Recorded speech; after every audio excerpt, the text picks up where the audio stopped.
Parshas Re'eh. This week's Parsha begins with Re'eh. Re'eh anochi nosein lefnechem hayom. See, I place before you today, Barucha uklala, blessing and a curse. Now Rashi explains that this blessing and curse is the blessing on Har Gerizim and the curse that is on Har Eval, which is just as the Jews are about to cross into the land of Israel. They are half of them are allocated. This is in a couple of Parshas in Kisavo, Perek Zayin, chapter 27. The children of Israel split up, and they're on two different mountains. And on one mountain they receive the blessings, and on the other mountain they receive curses, and they all answer Amen. So, and that's a subject into itself.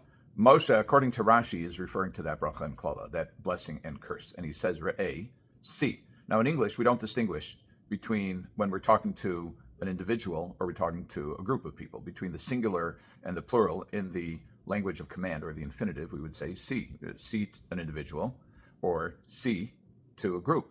But in Hebrew, the plural would be re'u, but it doesn't say that. It says see, re'eh.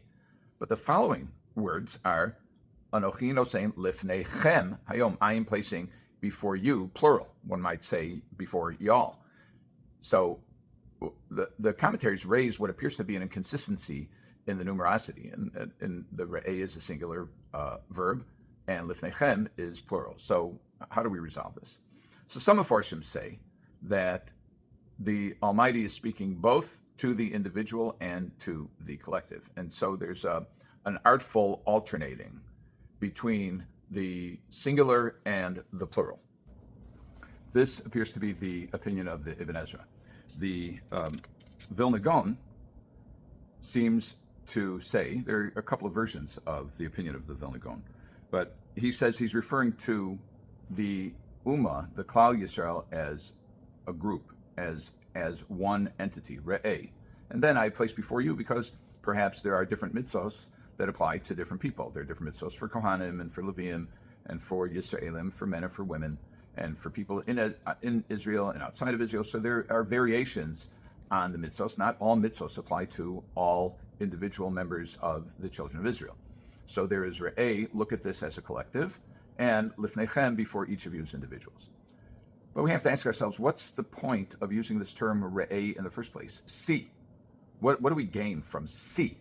See, I place before you. Why not just, I place before you today, blessing and the curse? So the word Re'eh literally means see, but many times it's used in a context where seeing, at least what we consider to be the physical act of seeing, is simply impossible. Let's look at them. What is likely the first usage in the Torah of the word Re'eh shows up in connection with Yitzchak's giving the bracha to Yaakov. And this is in Bereshis, Chav Zayin, that's 27. It says, Vayigash, that is that Yaakov approached, Vayishak lo, and he kissed him. We assume that it's Yaakov who kissed Yitzchak. Vayarach es reach begadav vayivarchehu, and he, meaning Yitzchak, smelled the aroma of his clothes. Recall these were made of animal hides, of sheep's wool. Vayomer, and Yitzchak said, Re'eh, see, reach b'ni kareach sodah asher baruch Hashem.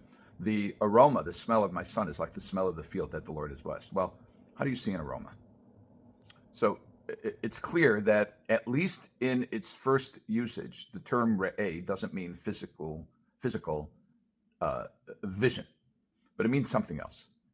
Apparently, it means discern or contemplate. The Mefarshim here in our verse say, some of the Mefarshim say it refers to hisbonein, that is to dwell on or to contemplate. What contemplation is involved here? Well, there are a few possibilities.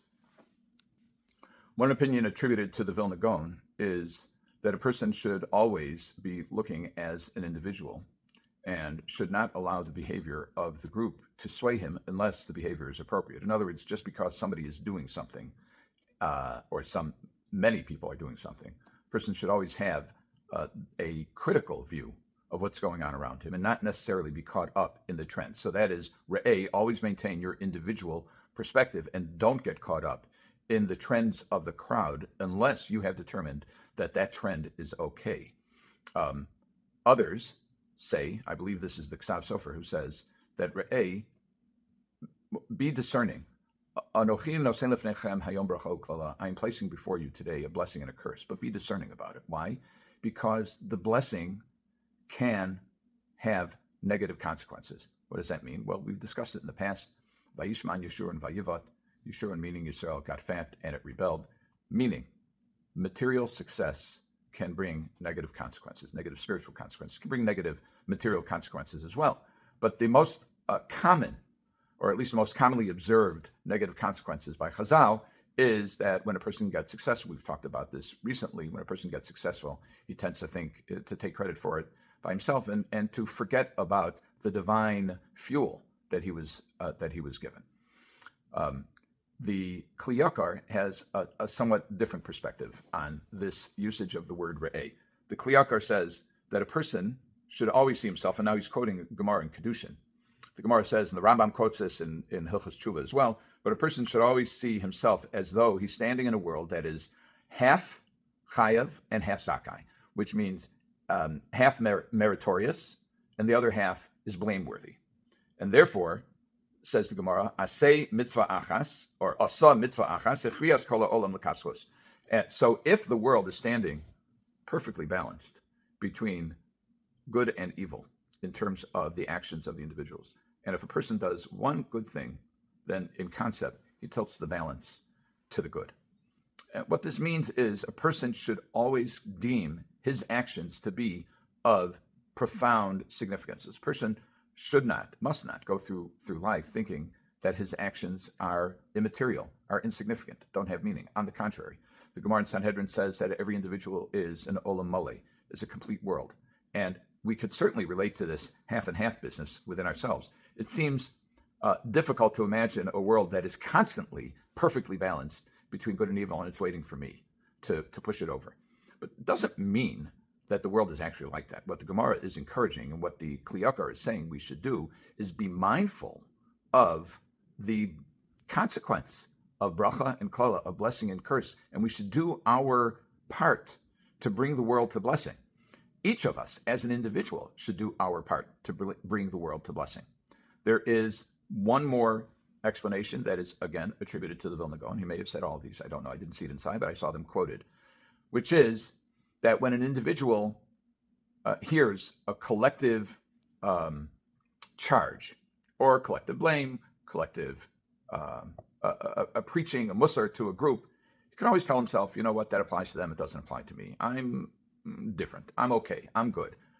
They've got to do that. I don't have to do that. They have to up their game. I don't have to up their game. And according to this reading of the Vilna Gaon, what he's saying is, re'eh, each of us must not say, oh, what Moses is saying, what God is saying about the blessing and the curse, that applies to those guys. It doesn't apply to me because it's nafshi, it's salty, I've taken care of myself, I'm good. But rather, re'eh, every individual should listen to it all, even though not every mitzvah applies to every single person. But we are all in this together. We are in this together as individuals, and we are in this together as a collective, and we all have to be mindful of the choices that we will be making and the choices that others will be making. And we can do our part, not only in making good choices ourselves, but also in providing the support and the encouragement to others to make the choice as well. We choose life over death. We choose bracha over klala, blessing over curse. We choose to live a path of doing God's will so that the world can be a better place for all of us. Have a good Shabbos.